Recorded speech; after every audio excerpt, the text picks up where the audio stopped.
बात कर लेते हैं हिसार के। हिसार में नाबालिग युवक की मौत का मामला सामने आया है। 7 जुलाई को पुलिस ने पार्टी में डीजे बंद करने को लेकर दबिश दी थी और ऊंचाई से गिरने से नाबालिग हुई थी युवक की मौत। परिजनों ने पुलिस पर धक्का देने का आरोप लगाया। पिछले 8 दिनों से शव का नहीं करवाया गया पोस्टमार्टम। पिछले 8 दिनों से परिजन धरने पर बैठे हैं और धरना घटना के विरोध में कल से शुरू हुआ है ये धरना प्रदर्शन और अलग अलग शहरों में विरोध प्रदर्शन किया गया है। धरने पर बैठे लोग आज आंदोलन का आह्वान करेंगे। इसके साथ ही सभी संगठन मिलकर कल तय करेंगे आंदोलन की रूपरेखा। तो ये बड़ी जानकारी आप तक साझा कर रहे हैं, जहां पर डीजे बंद करने को लेकर ये दबिश दी गई थी। और आपको ये भी बताते चले कि 7 जुलाई को पुलिस ने पार्टी में डीजे बंद करने को लेकर दबिश दी थी। ऊंचाई से गिरने से नाबालिग युवक की मौत हुई है, जिसके बाद परिजनों ने पुलिस पर धक्का देने का आरोप लगाया है। पिछले 8 दिनों से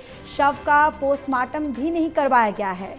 पिछले 8 दिनों से परिजन धरने पर बैठे हैं और घटना के विरोध में कल से अलग अलग शहरों में विरोध प्रदर्शन शुरू हुआ।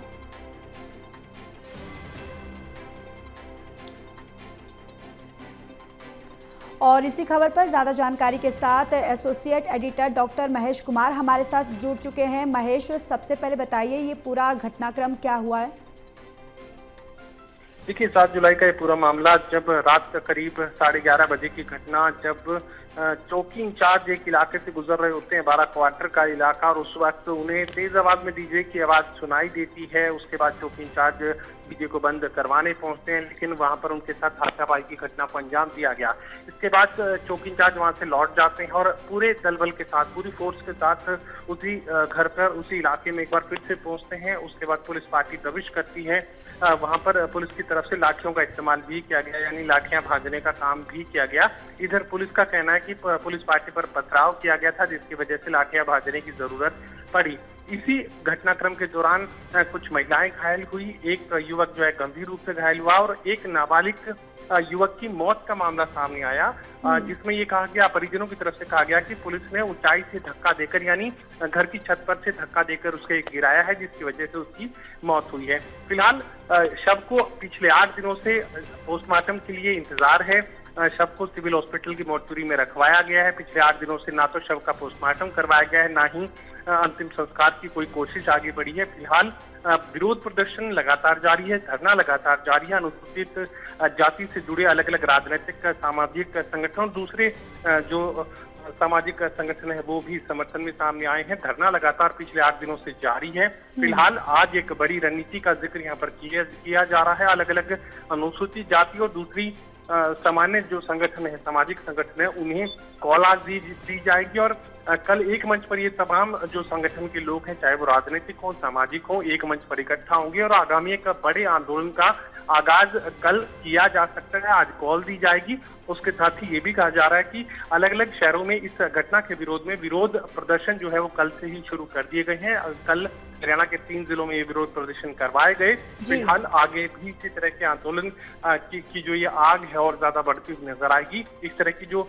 परिस्थितियां इस वक्त बनती नजर आ रही हैं। जी बिल्कुल। और महेश, देखिए यहाँ पर परिजनों की तरफ से ये आरोप लगाया गया है पुलिस पर कि धक्का दिया गया है, तो क्या पुलिस की तरफ से कुछ बयान सामने आया है, उनकी तरफ से कोई सफाई पेश की गई है?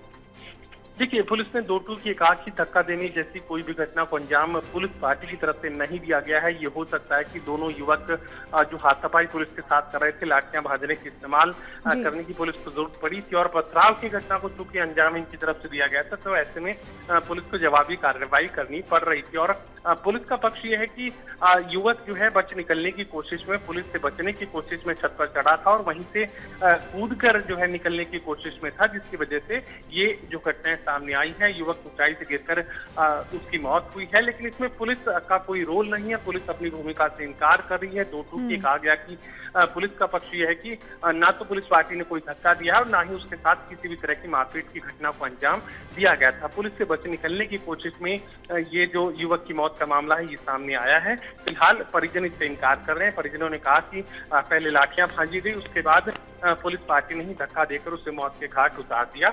ये पक्ष जो है अनुसूचित जाति संगठन के लोगों की तरफ से, परिवार की तरफ से कहा गया है।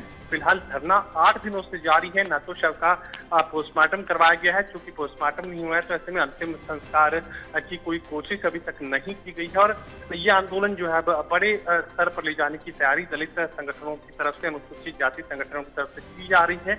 और आने वाले दिनों में यानी कल के दिन अलग अलग सामाजिक राजनीतिक संगठन एक मंच पर इकट्ठा कर बड़े आंदोलन की जो शुरुआत है वो की जा सकती है। जी चलिए महेश, तमाम जानकारी के लिए धन्यवाद।